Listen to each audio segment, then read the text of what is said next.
Hey guys welcome back to my channel vlog with Kakuli. तो आज के আমরা বেরিয়ে পড়েছি শ্যামনগরের উদ্দেশ্যে। আজকে আমাদের গন্তব্যস্থল হলো শ্যামনগর। শ্যামনগরে কোথায় যাচ্ছি এবং কেন যাচ্ছি সবটাই তোমাদের বলবো। এবং শ্যামনগর খুবই জানা পরিচিত একটা স্টেশন। আর শ্যামনগর বলতেই আমরা কিন্তু মা কালীর দরবার বুঝি, যেহেতু ওখানে শ্যামনগর স্টেশনের কাছেই একটা মা কালীর মন্দির আছে, খুবই জাগ্রত এবং খুবই পুরনো। তো সেই মা কালীর মন্দিরে আমরা যাচ্ছি না, সে মা কালীর মন্দিরে তো যাব না, যাব অন্য এক জায়গায়। মা কালীর মন্দিরে আমি অন্য এক সময় ভিডিও করব। তো আজকে যাচ্ছি শ্যামনগরে অবস্থিত এক গৌতম বুদ্ধের মন্দিরে। এটা অনেকেরই অজানা কিন্তু ভীষণ ভালো। যাই হোক, ট্রেনে আসলো, উঠে পড়লাম এবং শ্যামনগরে পৌঁছেও গেলাম তোমাদের সাথে কথা বলতে বলতে। তো শ্যামনগর স্টেশনে পৌঁছেই দেখো তোমাদেরকে আমি দেখাচ্ছি, যে ট্রেনটা চলে গেল, এই ট্রেনে করে আমরা আসলাম এবং এটা হচ্ছে 1 নম্বর প্ল্যাটফর্ম। এই 1 নম্বর প্ল্যাটফর্ম থেকে আমি সোজা নেমে গেলাম। তোমরা চাইলে টিকিট কাউন্টারের পাশ থেকেও নামতে পারো, নেমে টোটো বা অটো যে কোনো একটা কিছু তোমরা তোমাদের সুবিধা মতন তোমরা নিতে পারো। আমরা স্টেশনের 1 নম্বর স্টেশনে নেমেই ট্রেনটা ঠিক যেই দিকে গেছে আমরাও ঠিক সেই দিকেই গেলাম, মানে জগদ্দলের দিকে। একদম প্ল্যাটফর্ম থেকে সোজা হাঁটলাম, সোজা হেঁটে মার্কেটের ভেতর দিয়ে হাঁটতে হাঁটতে চলে গেলাম। চলে গিয়ে বাঁ দিকে যে টোটো বা অটোগুলো দাঁড়িয়ে থাকে সেখান থেকে একটা টোটো নিয়ে নিলাম এবং আমরা দুজনে মিলেই উঠে বললাম আমরা গৌতম বুদ্ধের মন্দিরে যাব। টোটো আমাদের রিজার্ভ করে নিতে হয়েছে, 60 টাকা ভাড়া নিয়েছে, কারণ আমাদের এত সময় ছিল না যে লাইনে দাঁড়িয়ে থাকবো, তাই। এবার ওরা টোটো আমাদেরকে এখানে পৌঁছে দিল গৌতম বুদ্ধের মন্দিরে। আমরা এখানে পৌঁছেছি তখন প্রায় 4:30 বাজে, তখনও মন্দির খোলেনি। এটা হচ্ছে ওই আগের যে গেটটা দেখালাম, এটা ছিল সামনের দিকের গেট, আর এটা হচ্ছে পেছন দিকের গেট। এই যে দুদিক দিয়ে দুটো রাস্তা এসেছে, আর পরের গেটটা এই দিক দিয়ে ঘুরে আসলেই কিন্তু এই পরের গেটটা পড়ে। এই গেটটা কিন্তু খোলাই থাকে, সামনের গেটটা কিন্তু অনেক পরে খোলে। তো আমরা এই পেছনের গেট থেকে খোলা, আমি এখান থেকে ঢুকে গেলাম। আর সামনেই একটা অ্যাম্বুলেন্স রাখা রয়েছে, হয়তো জরুরি পরিষেবা এখানকার এলাকাবাসীদের সুবিধার জন্য, জরুরি পরিষেবার জন্য অ্যাম্বুলেন্সটা রাখা রয়েছে। এই সংস্থারই হবে, ঠিক আমি জানি না, তবে অ্যাম্বুলেন্সের বিস্তারিত আমার যাওয়ার দরকার নেই, কথা বলা দরকার নেই। আমি যে উদ্দেশ্যে এসেছি সেটা হচ্ছে গৌতম বুদ্ধের মন্দিরে আমি দেখতে এসেছি এখানে কি কি রয়েছে। আর এটা কিন্তু বড়ুয়াপাড়া, মানে পুরোটাই বড়ুয়াপাড়ার মধ্যে রয়েছে, একটু ভেতরে, কিন্তু ভীষণ ভালো, ভীষণ সুন্দর। এবং প্রাকৃতিক দৃশ্যটা যেটা রয়েছে সেগুলো একদম দেখবার মতন পুরো মানে ভেতরটা রয়েছে এরকম গার্ডেন, পুরো সাজানো গোছানো, নানান ধরনের ফুলের গাছ এবং ঘাসে ঘেরা এই মাঠটি রয়েছে। আমি তো গিয়ে সাথে সাথে জুতো খুলে পুরো ঘাসের ওপরেই হাঁটছিলাম, হাঁটতে ভালো লাগছিল। আর মনে হচ্ছিল পাটা ঠান্ডা হলো, যেন শরীরটা ঠান্ডা হলো, কারণ এখন প্রচুর গরম সেই কারণে। আর দেখো চারিদিকেই রয়েছে গাছগাছালিতে ভরা, এবং তাদের কিন্তু এই পুরো চারিদিকটা তারা নিজেরাই কিন্তু পুরো সাজানো গোছানো একটা পরিবেশ তৈরি করে রেখেছে।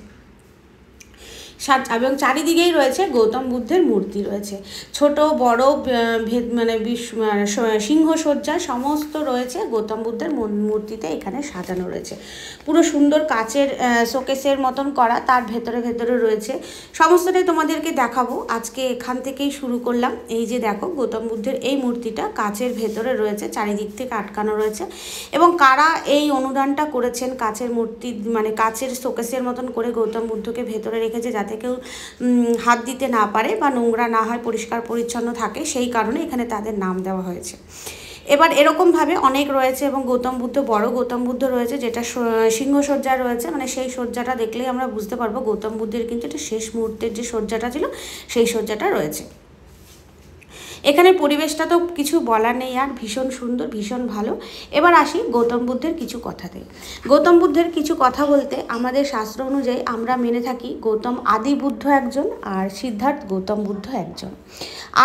আদি বুদ্ধ যিনি আছেন তিনি আমাদের বিষ্ণুর অবতার, 24তম অবতার বলে মানা হয়, এবং তার জন্ম 1887 ইসাপুর বিহারে, দক্ষিণ বিহারে তার জন্ম, এবং ব্রাহ্মণ বংশতে তার জন্ম হয়েছিল।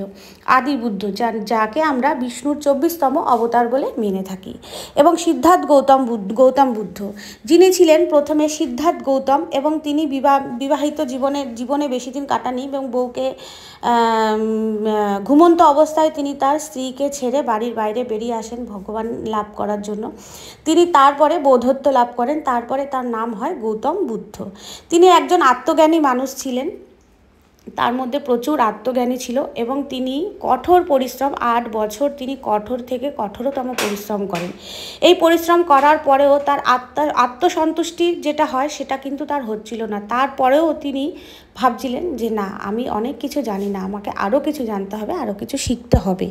সেই কারণে তখন তিনি এই যে 8 বছর যে কঠোর পরিশ্রম করেছিলেন তাতে তিনি দুর্বল হয়ে পড়েছিলেন, না ঠিক মতন খাওয়া, না ঠিক মতন বিশ্রাম, সেই কারণে তিনি দুর্বল হয়ে পড়েছিলেন। কিন্তু তারপরেও তার মনের যে জোর, না আমার আত্মসন্তুষ্টি লাগবে, নিজের আত্মাকে জানতে হবে, নিজেকে জানতে হবে, নিজেকে নিজের কন্ট্রোলে করতে হবে, তিনি আরও প্রচুর জ্ঞান অর্জন করতে চাইছিলেন। তখন তিনি কি করলেন, একটি গাছের নিচে গিয়ে বসে গেলেন এবং বসে গিয়ে তিনি ধ্যানমগ্ন হলেন। তিনি তখন ঠিক করলেন যে এক নয় আমি নিজেকে নিজে খুঁজে পাবো, নিজেকে নিজে কন্ট্রোলে করতে পারবো, আমার জ্ঞান অর্জন হবে, আর এক না হয় আমি এভাবেই নিজেকে শেষ করে দেবো।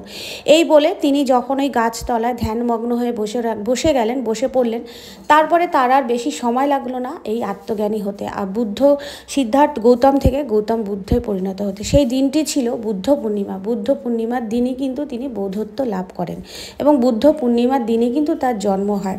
তো এরকম অনেক কথা রয়েছে আমাদের আদি বুদ্ধ এবং সিদ্ধার্থ গৌতম বুদ্ধর নামে। পরে তিনি গৌতম বুদ্ধ নামেই সবার কাছে পরিচিত হন।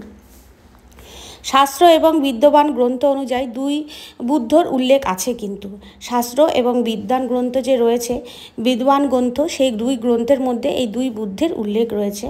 এবং সিদ্ধার্থ গৌতম বুদ্ধের জন্ম হচ্ছে 563 ঈশাপুর, লুম্বি, নেপালে কিন্তু তার জন্ম, এবং তিনি ক্ষত্রিয় বংশের একজন সন্তান।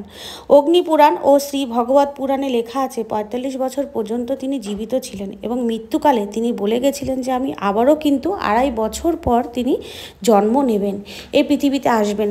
এবং তাকে জানা গেছে যে তাকে নাকি কোনো এক ব্যক্তি বিষ খাইয়ে দিয়েছিল খাবারের সাথে মিশিয়ে, এবং তিনি যখন ওই খাবারটা মুখে নিয়েছিলেন তখনই তিনি বুঝে গেছিলেন যে এর মধ্যে বিষ মেশানো আছে। কিন্তু তিনি এটাও জেনে গেছিলেন যে আমার সময় খুব কম, আমার সময় একদম শেষ হয়ে এসেছে। কিন্তু সেখানে নিমন্ত্রিত শুধু গৌতম বুদ্ধ ছিলেন না, তার সাথে তার শিষ্যরাও ছিলেন, কিন্তু তিনি তার শিষ্যদের ওই খাবার কিন্তু স্পর্শও করতে দেননি।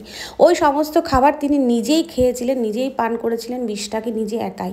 এবং তিনি তাদের সাথে কিছুটা পথ চলতে চলতে অসুস্থ হয়ে পড়েন এবং সাথে সাথে তাকে একটা গাছের নিচে তাকে বসিয়ে দেওয়া হয় এবং তিনি তখন শুয়ে পড়েন। এবং শুয়ে পড়তে পড়তে তিনি তখন তাদেরকে কিছু ধর্ম জ্ঞান দিয়ে যান, ধর্মের প্রচারের জ্ঞান দিয়ে যান, এবং বলে যান যে এই জগতে মানুষের ভালো করতে, যারা ভালো করে তাদের সাথে হয়তো কিছু সময় খারাপ হয় ঠিকই, কিন্তু তাদের মধ্যে তারা ভগবানকে লাভ করে। এবং তাদেরকে বুঝিয়েছে ধ্যান করতে, কথা কম বলতে, এই সমস্ত কিছু তিনি ধ্যান এবং জ্ঞান এবং ধর্মজ্ঞান তাদেরকে দিতে থাকেন।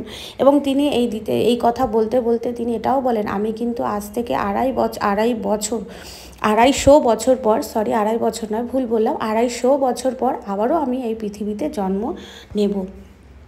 এই বলতে বলতে তিনি মাথার উপরে হাত রেখে তিনি তার প্রাণটা ত্যাগ করেন। এবং শোনা গেছে গৌতম বুদ্ধের মাথায় যে আমরা গোল গোল চক্র যে চুল দেখতে পাই, অ্যাকচুয়ালি ওটা কিন্তু তার মাথার চুল নয়। আমরা যেরকম ভাবি গৌতম বুদ্ধের মাথায় এরকম গোল গোল চক্রধারী চুল, সেটা তার মাথার চুল নয়। তিনি তার বাড়ি ত্যাগ করার পর, সংসার পরিবার সবাইকে ত্যাগ করার পরে কিন্তু তিনি তার মাথার সমস্ত চুল ন্যাড়া করে ফেলেন, সমস্ত চুল তিনি ফেলে দেন, কারণ তিনি সন্ন্যাস হয়েছিলেন, তাই তার মাথায় এক ফোঁটাও চুল ছিল না। তিনি যখন একদিন প্রচণ্ড গরম এবং প্রখর রোদের তাপে তিনি বসে গাছের নিচে ধ্যান করছেন, এবং তিনি ধ্যান করতে করতে তিনি এতটাই ধ্যানে মগ্ন হয়ে গেছিলেন যে তার না গরম, শীত, বর্ষা কিছুই তার শরীরে অনুভূতি হচ্ছিল না। তিনি ধ্যানে এতটাই মগ্ন হয়ে গেছিলেন, কিন্তু তার মাথার উপর যখন সূর্যের এত প্রখর তাপ পড়ছে, তাতেও কিন্তু তার ধ্যানের কোনো এতটুকু পর্যন্ত তার বিঘ্ন ঘটছে না। তখন পাশ থেকে একটি শামুক যাচ্ছিলেন এবং তার দিকে তাকিয়ে দেখলেন যে এই মহাপুরুষটি এত ধ্যানে মগ্ন, যে এত গরম প্রখর তাপ, সূর্যের তাপ তার মাথার উপরে পড়ছে, তবুও তার ধ্যান ভগ্ন হচ্ছে না। তিনি ধ্যানের মধ্যেই তিনি রয়েছেন, তো আমি তার মাথার উপর গিয়ে বসি, তাতে তার একটু হলেও ঠান্ডা অনুভব হবে। তাই এই ভেবে সে তার গা বেয়ে তার মাথার উপর উঠে যায়, এবং তাকে দেখে তার আরও যত শামুক ছিলেন সবাই তার গা বেয়ে সারা মাথা ছেয়ে কিন্তু পুরো মাথাকে ঢেকে ফেলেন। তাতে ঠান্ডা অনুভব করেন, কিন্তু এত রোদের তাপ ছিল সেই কারণে ওই শামুকগুলো তার মাথার মধ্যেই প্রাণত্যাগ করেন, মাথাতে থেকেই প্রাণত্যাগ করেন এবং শুকিয়ে কালো হয়ে যায়। গৌতম বুদ্ধ কিন্তু এই সম্পর্কে কিছুই তখন বুঝতে পারেননি, তিনি এতটাই ধ্যানে মগ্ন ছিলেন। যখন তার ধ্যান ভেঙে তিনি তখন দেখলেন তার মাথার উপর অসংখ্য 108টা শামুক তার মাথার উপরে বসে রয়েছে এবং তারা তার মাথার উপরেই প্রাণত্যাগ করেছেন। এইগুলো আমরা গৌতম বুদ্ধের শাস্ত্র পড়লে বা গৌতম বুদ্ধকে এই ধর্মের কিছু বই পড়লে আমরা জানতে পারি, ছোট ছোট ঘটনা কিছু জানতে পারি। এবং 2.5 বছর পরে তিনি জন্ম নেবেন। তো 2.5 বছর গৌতম বুদ্ধ চলে গেছেন, 250 বছর পর তিনি আবার 2.5 বছর বলছি, ভুল বলছি আমি বন্ধুরা, 2500 বছর পর তিনি আবারও জন্ম নেবেন। তিনি মৃত্যুকালে এটা বলে গেছিলেন।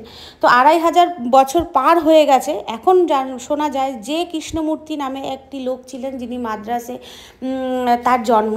তো যে কৃষ্ণমূর্তিকে কিন্তু বুদ্ধর পুনর্জন্ম বলে মানা হয়।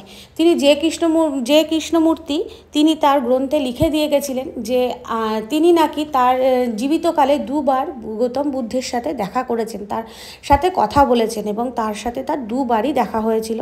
তিনি এটা লিখেও গেছেন যে কৃষ্ণমূর্তি যাকে বুদ্ধর পুনর্জন্ম বলে মানা হয়। তাকে যখন ছোটোবেলায় যে কৃষ্ণমূর্তিকে জিজ্ঞাসা করা হয়েছিল তোমার কী চাই, তিনি বলেছিলেন নাথিং। এই নাথিং কথাটা শুনেই কিন্তু তারা মানুষজন ভেবেছিল যে এই হবে হয়তো যে কৃষ্ণমূর্তি গৌতম বুদ্ধের 2500 বছর পর যিনি গৌতম বুদ্ধ আবার জন্ম নেবেন বলেছিলেন, হয়তো এর মধ্যেই গৌতম বুদ্ধ জন্ম নেবে। তো তাকেও নিয়ে কিন্তু একটি গাছের নিচে বসিয়ে দেওয়া হয়। ঠিক এই বুদ্ধ পূর্ণিমার দিন কিন্তু তিনিও কিন্তু এই বৌদ্ধত্ব লাভ করেছিলেন। তো তারপরে যে কৃষ্ণমূর্তি বলেছিলেন যে আমার সাথে গৌতম বুদ্ধের 2 বার দেখা হয়েছিল। এই সমস্ত কথা গৌতম বুদ্ধের আরও অনেক ছোট ছোট ঘটনা রয়েছে যেগুলো আমরা জানতে পারি। এবং গৌতম বুদ্ধের মাধ্যমেই আমরা জানতে পেরেছি পাওয়ার অফ মেডিটেশন, মানে ধ্যান করলে যে শরীরের মধ্যে কি ক্ষমতা, আমাদের মানুষের মধ্যে যে কি ক্ষমতা আসে সেটা কিন্তু গৌতম বুদ্ধের থেকেই আমরা শিখেছি। তাই তিনি বেশিরভাগ সময় কিন্তু ধ্যানমগ্ন থাকতেন এবং তিনি কথা কম বলতেন। যখন এক শিষ্য তাকে বলেছিলেন যে তাকে জিজ্ঞাসা করেছিলেন যে আপনি এত কথা কেন কম বলেন, তখন তিনি বলেছিলেন যারা বেশি কথা বলে তাদের কথা মানুষ মাথায় রাখে না, যারা কম কথা বলে তাদের বলা প্রতিটা অক্ষর সবাই মানুষ মাথায় রাখে। তো তুমি যখন কোনো গুরুত্বপূর্ণ কথা বলবে, কোনো বেশি কথা বললে কিন্তু তোমার সেই গুরুত্বপূর্ণ কথাটার গুরুত্বই চলে যাবে, কেউ মাথায় নেবে না। তুমি যখন কম কথা বলবে, কম কথার বলার মাধ্যমে তুমি যে কটা কথা বলবে সে কটা কথা যদি গুরুত্বপূর্ণ হয় সবাই কিন্তু সেই কথাগুলো মাথায় রাখবে এবং তোমার কথাগুলো মনে রাখবে, মাথায় নিয়ে চলবে। তো গৌতম বুদ্ধের এরকম ছোট ছোট অনেক গল্প রয়েছে, অনেক জ্ঞান রয়েছে যেগুলো আমাদের সমাজে আজকের দিনে খুবই প্রয়োজন। এবং গৌতম বুদ্ধ এবং আদি বুদ্ধ এই দুজনকে কিন্তু 2 রকমভাবে আমরা জানি, 2টো বুদ্ধেরই আলোচনা রয়েছে। তো আদি বুদ্ধ ছিল বিষ্ণুর অবতার এবং আদি বুদ্ধ মধ্যে যেই ধর্মের প্রচার তিনি করেছিলেন, আমাদের বিষ্ণুও কিন্তু সেই একই প্রচার করেছিলেন। তিনি চেয়েছিলেন ধর্মের ভেদাভেদ নয়। এবং গৌতম বুদ্ধ এটাও বলেছিলেন একবার ভিক্ষে করতে গিয়ে তার পাত্রে ভিক্ষার ঝুলিতে একটি ছেলে এসে তাকে কিছুটা মাটি ভিক্ষা দিয়েছিলেন এবং তিনি তাকে 2 হাত ভরে আশীর্বাদ করেছিলেন এবং নিজের মধ্যে মৃদু মৃদু হেসেছিলেন। তখন গৌতম বুদ্ধের এক শিষ্য গৌতম বুদ্ধকে জিজ্ঞাসা করেছিল যে কি এমন দিল যে তোমার ঝুলিতে তুমি মৃদু মৃদু হাসছো, এই বাচ্চা বালকটি তোমাকে কি দিল এমন? তখন গৌতম বুদ্ধ বলল যে আমার ঝুলিতে 1 টুকরো মাটি দিল, তুমি কি সেটা দেখেছো?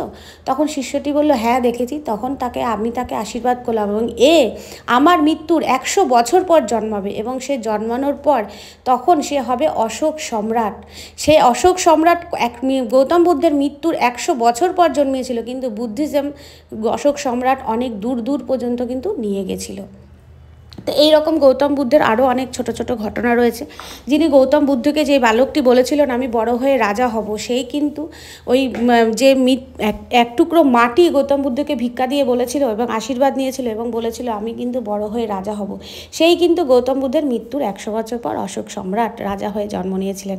তো এরকম গৌতম বুদ্ধ অনেক কিছুই জানতেন, তার মধ্যে প্রচুর জ্ঞান ছিল, কিন্তু তবুও তিনি শান্ত থাকতেন, তবুও তিনি একদম ধ্যানে মগ্ন থাকতেন, সব সময় তিনি ধ্যানে মগ্ন থাকতেন। এবং তিনি খুব ত্যাগী।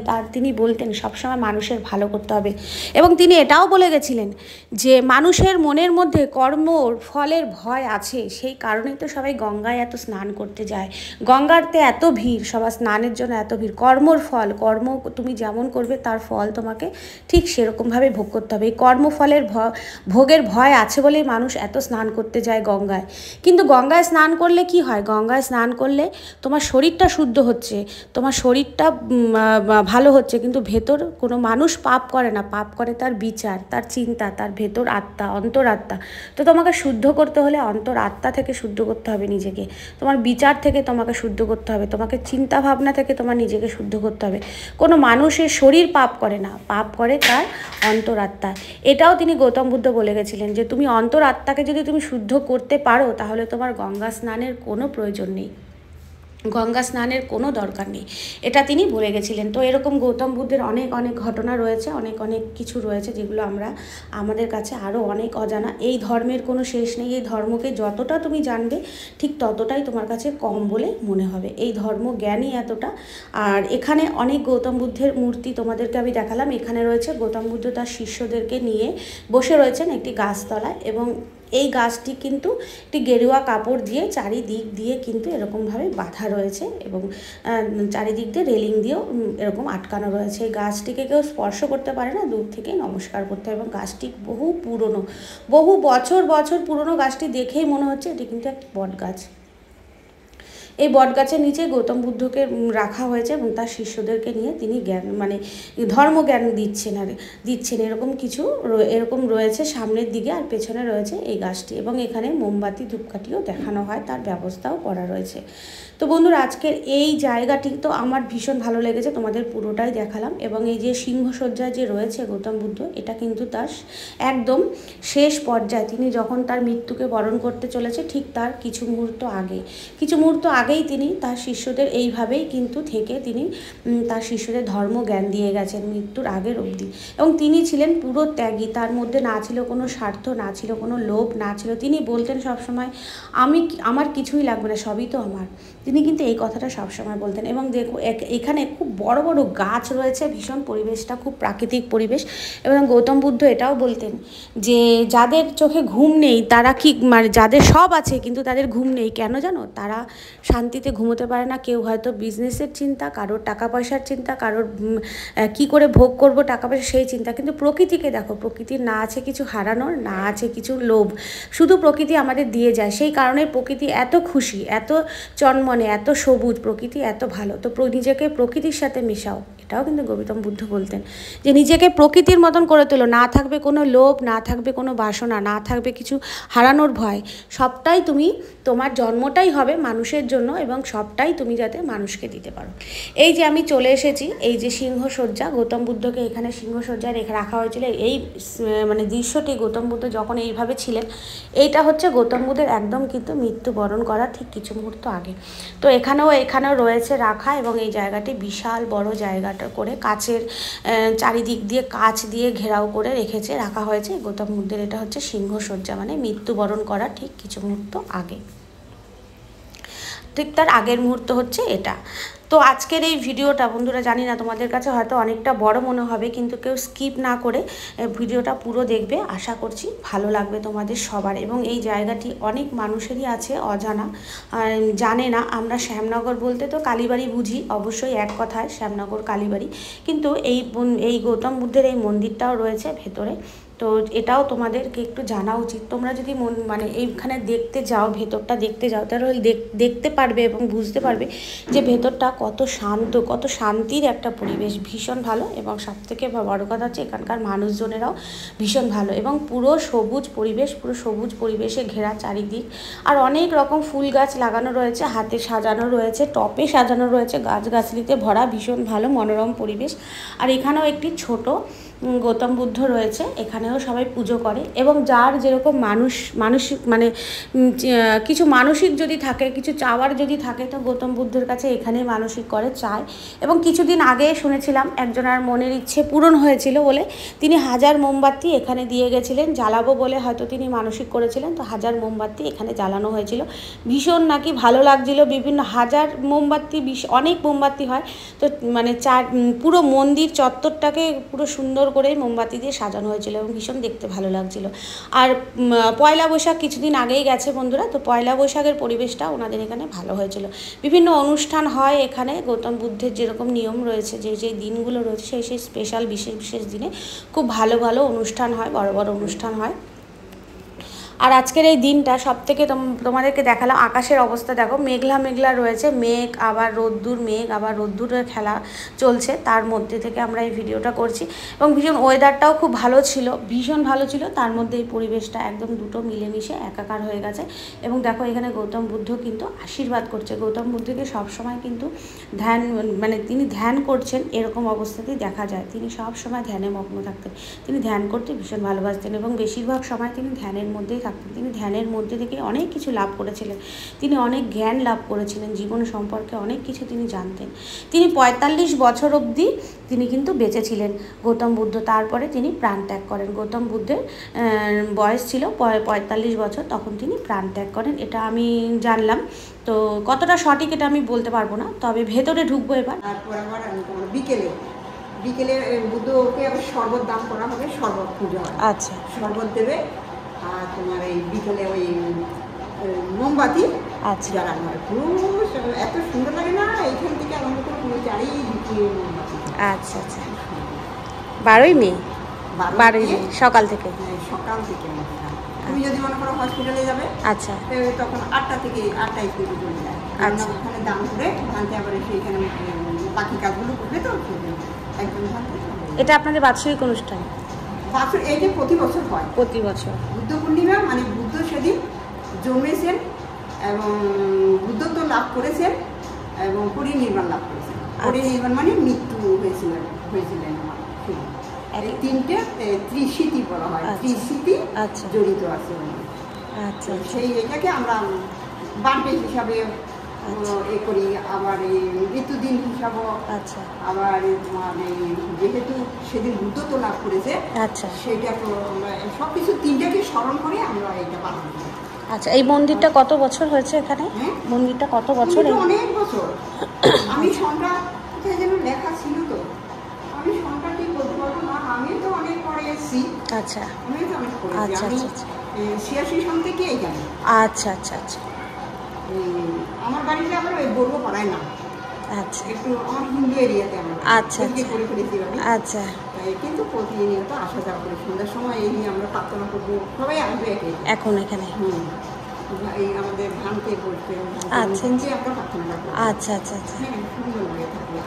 সন্ধ্যা কটা থেকে আরম্ভ হয় প্রার্থনা? প্রত্যেকদিন 6টা থেকেই তো বলে, এখন একটু মনে হয় দেরিতে হয়, গরম পড়েছে, 6টা 15 হয়ে যায়। আচ্ছা আচ্ছা, তো আপনি এখন প্রার্থনায় বসবেন? প্রথম আমরা করবো মোম জ্বালিয়ে, এখানে বৃক্ষটা আছে না, বুঝলি তো? হ্যাঁ হ্যাঁ, জল ঢালবো। আচ্ছা, তারপর মোম জ্বালাবো, ওখানে একবার ঘুরে আসবো আমরা। আচ্ছা, ঘুরে এসে তারপর বলবো, এই প্রার্থনা হবে, প্রার্থনার পরে আমাদের ধ্যান হয় 8 ঘন্টা। আচ্ছা, 8 ঘন্টা ধ্যানের পরে তারপর ধান থেকে আমরা বন্দনা করি, ওটা আমরা বন্দনা বলে, নমস্কার করা থাকে, বন্দনা বলে মন্ত্র বলে বন্দনা করি। তারপর এই ভান্তা আশীর্বাদ করে তারপরে শেষে এটা প্রত্যেক দিন হয়। বুদ্ধের দেশনা বলা হয় আমাদের ধর্মে। আর এটাকে কি বলা হয়, আর একটা কিছু বলা হয়, মানে বুদ্ধের সম্বন্ধে কিছু ধর্মকথা আমাদেরকে শোনায়। আচ্ছা আচ্ছা, প্রতিনিয়ত এগুলো হয়। আমাদের ওইদিকে আরেকটা মন্দির আছে, গেছো ওইটাতে? না, আমি যাচ্ছি। আচ্ছা, মার্কেটের ওখানে মন্দির আছে, সেটা একটা বাড়ির মধ্যেই মন্দিরটা। আচ্ছা, সুন্দর মন্দিরটা, ছোটোর মধ্যে সুন্দর, ওখানে আরো সুন্দর হয়। এখানে তো হয়, ওখানেই হয়, আমি ওখানেই যুক্ত আছি। ও আচ্ছা, ওখানে যাই। আচ্ছা, কোনো এখানে দুদিন ভালো লাগে যে এদিকে আসি, হয়তো ওইদিকে চলে যাই। আচ্ছা, এরকম করে যাতায়াত করে দুটোর মধ্যে আমরা আরো 2-1টা মন্দিরের সঙ্গে যুক্ত আছি। আচ্ছা আচ্ছা আচ্ছা, তবে এই দুটো যেহেতু আমার এরিয়ার মধ্যে, এগুলো তো প্রতিনিয়ত হয়তো শনি রোববার ওখানে যাই, আর বাকি দিনগুলো এখানে আসি। আর আপনার নামটা গেলে দেখতে পাবে, যে একটা বড় মূর্তি আছে। আচ্ছা, মার্কেটের মধ্যে যে বাড়িতে মার্কেটের এখানে এদিকে গেলেই সোজা একদম পড়বে, ডান হাতে মন্দিরটা পড়ে। আচ্ছা, মার্কেটের কাছে চলে গেলেই ওখানে মন্দিরটা। আচ্ছা, আর এটা 9.5 ফুট একটা বুদ্ধ আমি দান করেছি, ওখানে গেলে দেখতে পাবো। আচ্ছা, আপনার নামটা? রিনা রানী বড়ুয়া। আর এইখানেও দিয়েছি, ওইখানে ছোট চৈত্যটা আছে না এখানে, হ্যাঁ হ্যাঁ হ্যাঁ হ্যাঁ, ওইটা বুদ্ধ টুদ্ধ এগুলো দিয়ে আমি দিয়েছি।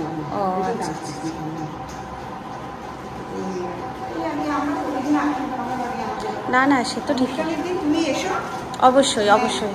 বাড়ি যদি আসতে চাই সেদিন এখানে আমাদের খাওয়া দাওয়া সব কিছু পাবে। আমাদের বাৎসরিক অনুষ্ঠান কথা তুমি বলেছো। আচ্ছা, বাৎসরিক অনুষ্ঠানটা হয় আমাদের যে প্রজাপতি লক্ষ্মী পূজা হয় না, হ্যাঁ হ্যাঁ হ্যাঁ, তারপরে যে রবিবারটা হয়, হ্যাঁ হ্যাঁ, আমাদের এখানে বাৎসরিক অনুষ্ঠান। ও আচ্ছা, সেই সকাল থেকে সব এখানে রাত 8টা 9টা অবধি হয়। ও সাংস্কৃতিক অনুষ্ঠান হয়। আচ্ছা, আমাদের সেদিন আমাদের এই মন্দিরেরা আমাদের গ্রামের আর কি, আচ্ছা, পোশাকগুলো পরে সেগুলো আমরা দান করি।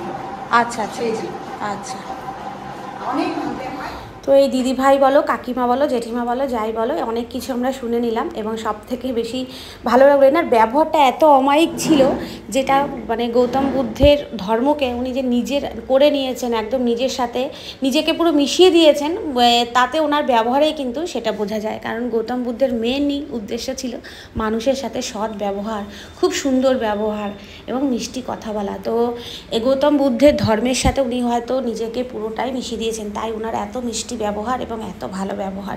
আমি কাকিমা বলি বা জেঠিমা বলি, যাই বলি, বা দিদিভাই বলি, যাই বলি।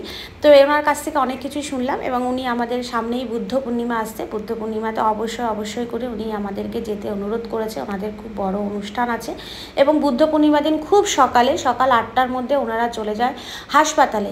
কিছু দুস্থ রুগীরা থাকে, অসুস্থ মানুষ থাকে, তাদেরকে কিছু দান করেন এবং তাদেরকে সেই দিন সকালের খাওয়ার টিফিনটা ওনারা দান করেন। প্যাকেট সিস্টেম করা হয়, তার মধ্যে কিছু খাবার দেওয়া হয়, টিফিনের মতন ব্যবস্থা করা হয়।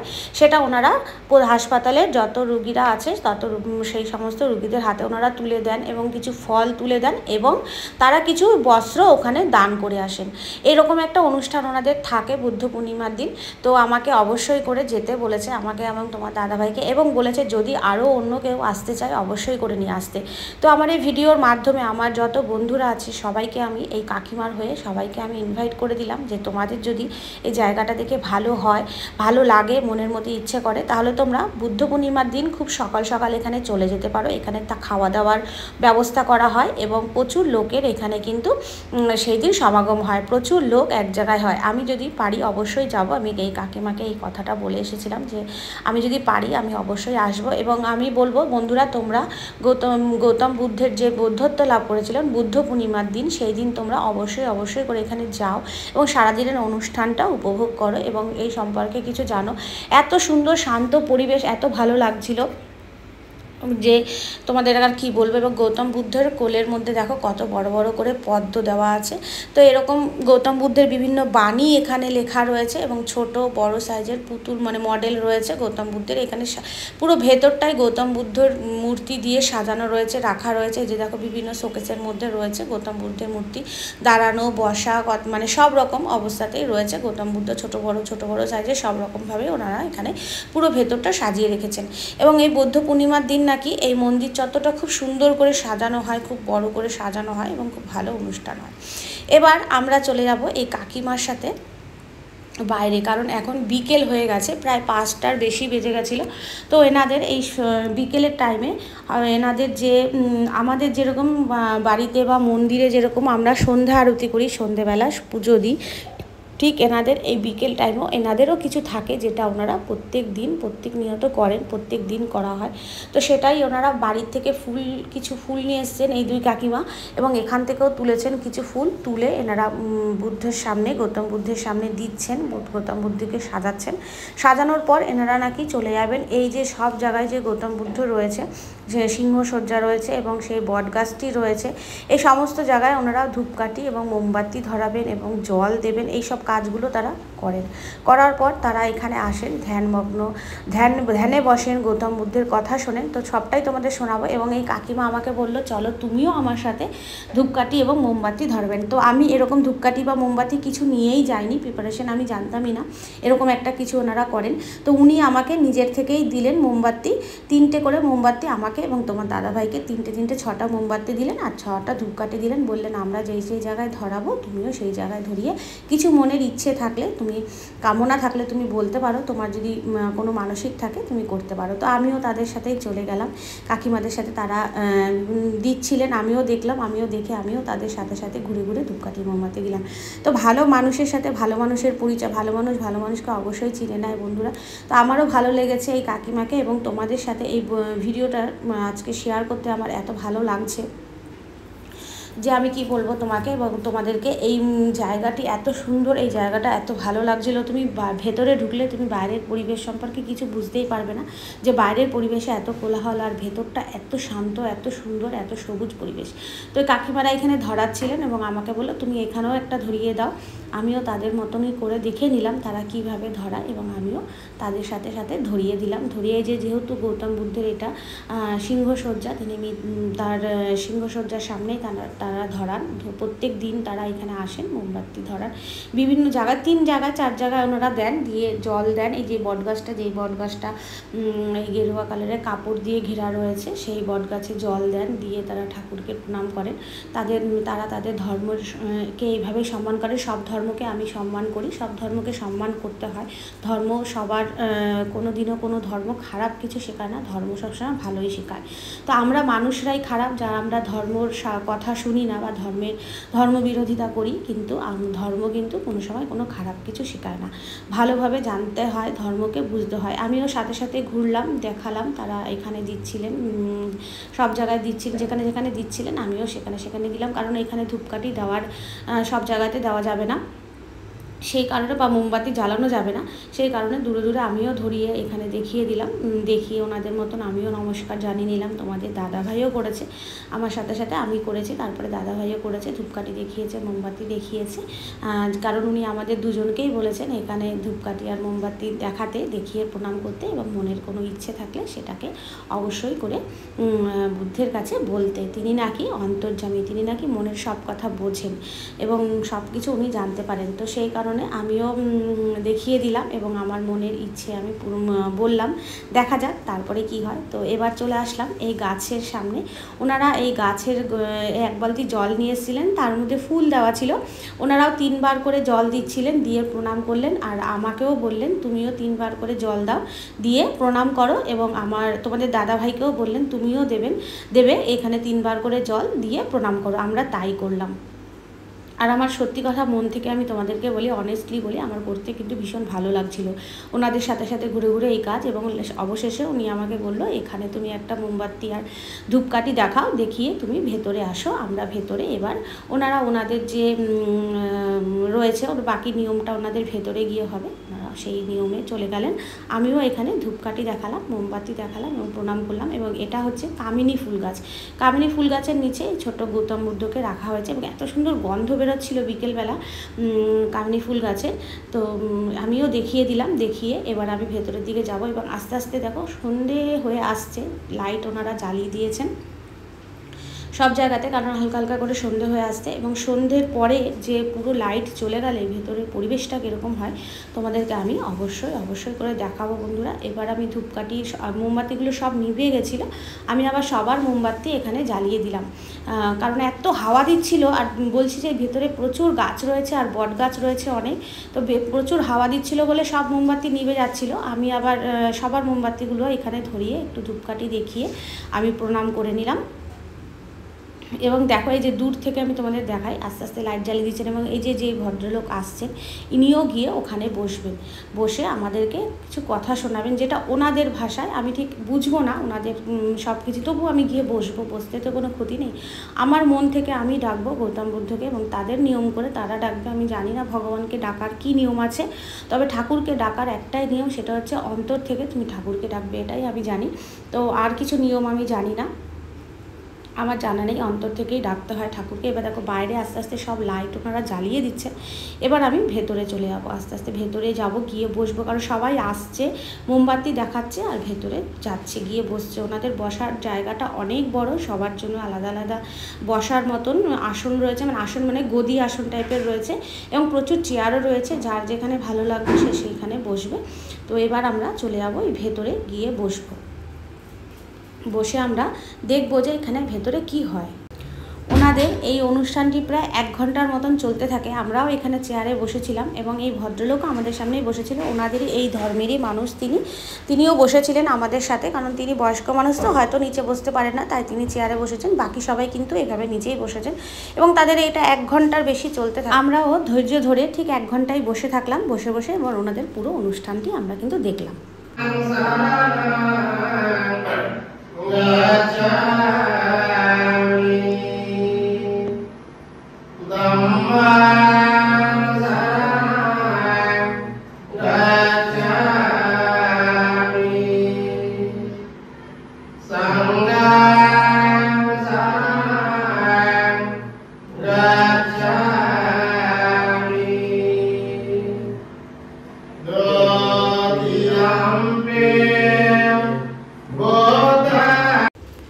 ওনাদের এই অনুষ্ঠানের শেষে আমাদেরকে বলছেন যে অতিথিরা এসেছে, কিছু তো একটু নিতে হবে, তো আমাদেরকে প্রসাদ দিচ্ছিল। যাই হোক বন্ধুরা, আজকের ভিডিওটা তোমাদের সবার কেমন লেগেছে তোমরা অবশ্যই করে জানাবে, লাইক কমেন্ট শেয়ার করবে, এবং ভালো লাগলে আমার চ্যানেলটিকে অবশ্যই করে সাবস্ক্রাইব কিন্তু করতে ভুলবে না, এবং পাশে থাকা বেল আইকনটিকে প্রেস করবে এবং আমার পাশে থাকবে, আমার সাথে থাকবে বন্ধুরা সবসময়। তোমাদের ভালোবাসা আমার খুব একান্তভাবেই প্রয়োজন।